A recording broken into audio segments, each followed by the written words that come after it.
The patrol cars rolled into our quiet neighborhood just after lunch, lights flashing but no sirens, almost like they wanted everyone to have enough time to step outside and watch what they thought was about to become a public humiliation. And judging by the way curtains started moving and phones came out within seconds, that plan worked perfectly. Standing across the street with her arms folded like she'd already won was the HOA president. But what she didn't know, what absolutely nobody standing out there knew, was that my wife carried something inside her wallet that was about to destroy every ounce of confidence that woman had built over the last 15 years. Funny thing is, when Emma and I bought that house, we honestly believed we'd found the American dream.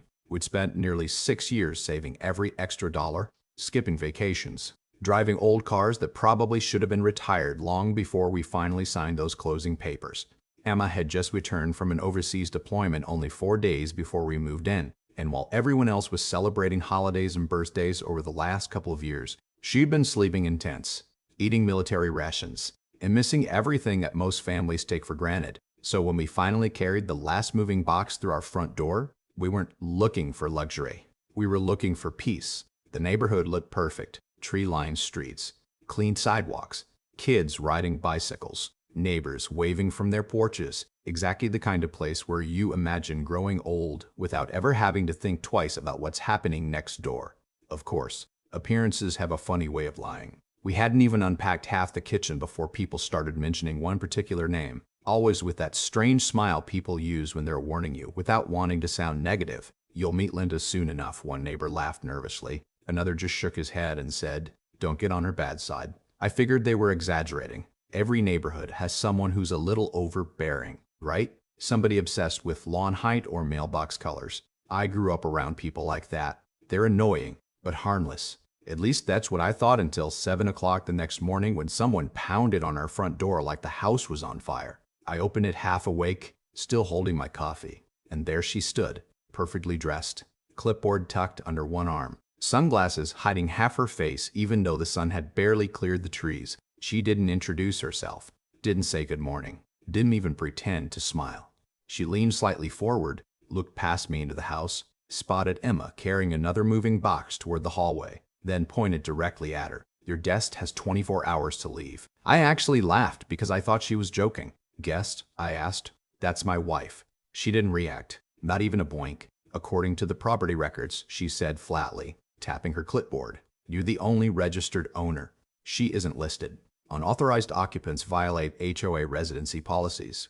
I remember staring at her for a second, trying to figure out whether I'd somehow misunderstood English overnight. "We got married before she deployed," I explained. "The deed paperwork hasn't been updated yet because she literally got home this week." Linda shrugged like I'd just told her the weather forecast. "That sounds like your paperwork problem, not mine." Emma quietly stepped beside me, still wearing an old army sweatshirt, her hair tied back, looking exhausted from jet lag more than anything else. She smiled politely and offered to explain, but Linda cut her off before she finished her first sentence. "I am speaking with the homeowner," she snapped, emphasizing the last word just enough to make sure Emma understood exactly what she meant. Now, if you knew my wife, you'd know almost nothing rattles her. Someone who spent years leading soldiers under pressure doesn't usually get intimidated by a woman carrying neighborhood bylaws inside a 3-ring binder. Still, I noticed something change in her eyes. Not fear exactly, more like disappointment. She'd spent years serving a country she loved, only to come home and be treated like she didn't belong inside her own living room. We thought that awkward conversation would be the end of it. We were wrong. By that afternoon, we'd already received our first violation notice taped to the front door. Then another appeared in our email. That evening, someone showed us a post inside the neighborhood Facebook group warning residents about illegal occupants threatening community standards. Nobody mentioned Emma by name, but everyone knew exactly who Linda was talking about. The next morning, I caught her standing across the street taking photographs of our driveway. Later, she measured the distance between our trash cans and the curb. She even wrote us up because one moving box had been left on the porch longer than allowed under community guidelines.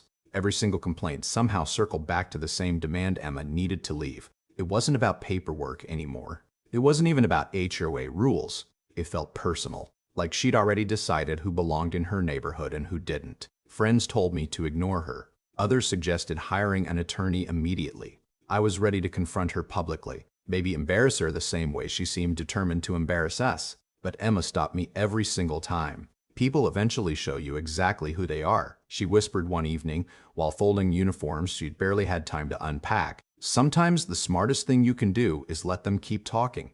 I didn't fully understand what she meant until the deadline expired. Exactly 24 hours after her first visit, another certified letter appeared demanding immediate compliance. Less than 30 minutes later, 2 patrol cars slowly turned onto our street while Linda stood smiling from her perfectly manicured lawn. Neighbors gathered outside recording everything, convinced they were about to watch my wife get escorted out of the only home we'd ever worked this hard to buy. And none of them had the slightest idea what was about to happen. Now, let me pause the story for just a second because this is where a lot of people misunderstand how these situations actually work. According to standard procedure, an HOA can enforce the community's governing documents, but it doesn't magically become a police department, a courthouse, or some all-powerful authority that gets to decide who legally belongs inside your home. In most cases, officers responding to these calls aren't there to evict anybody. They're there to keep the peace and figure out whether an actual law has been broken. From a legal perspective, ownership records, marriage, residency rights, state law, and in some situations, federal protections all carry far more weight than an HOA board member's personal interpretation of neighborhood rules. And here's something else people often miss. This is a psychological trap. When someone becomes obsessed with control, they slowly convince themselves that every small victory proves they're always right, so they push a little farther each time until they finally cross a line they can't uncross. That's exactly what Linda was doing. She'd stopped trying to enforce rules and started trying to prove she could control another family's life. The lesson here is, real authority doesn't need to intimidate people. And the moment someone starts confusing personal power with legal power, they're usually only one bad decision away from watching everything collapse.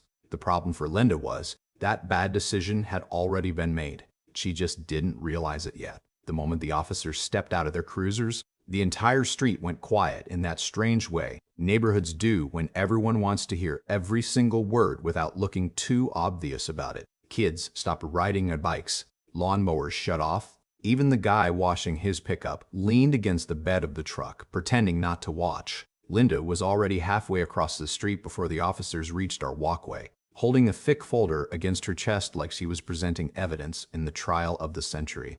I could hear her before I even opened the front door. Officers, thank you for coming. I've documented everything. The homeowner has repeatedly refused to remove an unauthorized resident from the property, despite multiple written notices.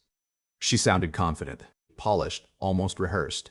I remember taking one slow breath before opening the door, because I knew exactly what she wanted. She wanted us angry. She wanted us defensive. She wanted a scene that would justify everything she'd already told the neighborhood. Instead, Emma opened the door beside me with the same calm expression she'd worn through mortar alarms and 12-hour patrols halfway around the world. One of the officers, a younger deputy who couldn't have been much older than 25, politely introduced himself and explained that they had received a complaint regarding a possible residency dispute. His partner, an older sergeant with gray around his temples, stayed unusually quiet, scanning the scene with the kind of eyes that had probably learned long ago that the loudest person wasn't always the most truthful one. Linda immediately jumped back into the conversation before either of us could answer. I've explained the rules several times, she insisted, waving her paperwork. She's not on the deed. She's occupying the property illegally according to our governing documents.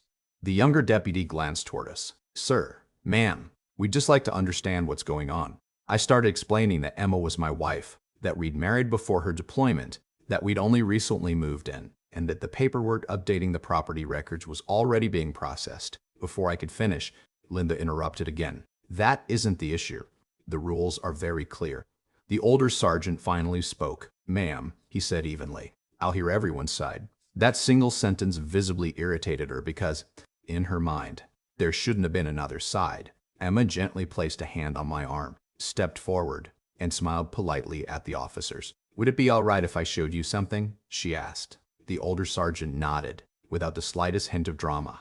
She reached into her wallet, removed a military identification card, and handed it to him. The transformation on his face happened almost instantly. His expression softened first, then straightened into unmistakable professional respect. He looked from the card back to Emma. Captain? He asked quietly. Emma nodded. Yes, sir. I returned from overseas a few days ago. For a moment, nobody said anything. The younger deputy leaned over to see the identification. then looked back at Emma with a kind of admiration that can't be faked. Linda, however, still didn't understand what was happening. That has nothing to do with the HOA regulations, she snapped impatiently. The older sergeant slowly handed the card back to Emma, then turned toward Linda. And, for the first time since arriving, there wasn't a trace of friendliness in his voice. Actually, ma'am, it has quite a bit to do with how this conversation is about to go. You could almost feel the temperature on the street change. People who'd been whispering suddenly stopped. Phones that had been pointed toward our front porch lowered just enough for everyone to hear him clearly. Captain, he asked Emma, have you recently returned from active service? Sir. And have you been residing here with your husband since returning? Yes, sir. He nodded once before, looking back at Linda. Then I strongly suggest you stop making residency demands until you've spoken with competent legal counsel. Linda blinked. Excuse me. From a legal perspective, he continued calmly, families connected to active duty military service are protected by several federal laws. And if your actions are interpreted as discriminatory or as interference with protected housing rights, this could become far more serious than an HOA compliance matter. She laughed once, nervously. I'm just enforcing neighborhood rules. The sergeant didn't laugh back. Intent matters. Conduct matters. Documentation matters. And judging by what you voluntarily shared with us today, you created quite a bit of documentation. I watched the color slowly disappear from her face. Suddenly, the folder she'd been holding like a trophy didn't seem quite so valuable anymore. The younger deputy quietly asked whether we'd been receiving repeated notices, online accusations, and personal visits. I answered yes. Emma added that photographs had been taken of our property and posts had appeared encouraging neighbors to report us. Did you save those? The deputy asked. Emma reached into another folder we prepared just in case and calmly handed him printed screenshots, copies of violation notices, certified letters, and timestamps from neighborhood social media posts. Linda's eyes widened. Cheetah seemed we were too overwhelmed to keep records. Instead, Emma had documented everything with the same methodical precision she'd used throughout her military career. The older sergeant flipped through the pages slowly, saying almost nothing, which somehow made the silence even more intimidating. Finally, he closed the folder and looked directly at Linda. Ma'am, this appears to have moved well beyond routine HOA enforcement. She opened her mouth, closed it again, then tried one final time. I was simply protecting property values. Property values, the sergeant replied evenly, are not protected by selectively targeting families. Across the street, I noticed neighbors beginning to exchange uncomfortable looks. One woman lowered her phone entirely. Another quietly walked over to her husband and whispered something while staring at Linda. The confidence she'd worn like armor all week was falling apart one crack at a time. She looked around, searching for someone to support her, but nobody stepped forward. That's the funny thing about people who build their authority on fear. The moment fear disappears, so do most of their followers. Before leaving, the sergeant turned back toward us. Sir, ma'am, based on everything we've seen today, this is not a criminal matter involving your residency. If anyone continues harassing you, documenting your movements, or attempting to interfere with your lawful occupancy, report it immediately. Then he faced Linda one final time. And I strongly recommend your board consult its attorney before taking another step. He didn't raise his voice. He didn't threaten anyone. He simply stated the facts. And somehow that carried far more weight than anything Linda had shouted all week. As the officers walked back toward their cruisers, something completely unexpected happened. The silence broke not with arguments, but with applause. It started from an older veteran standing near the corner mailbox. Then another neighbor joined. Then another, until half the street was clapping for Emma.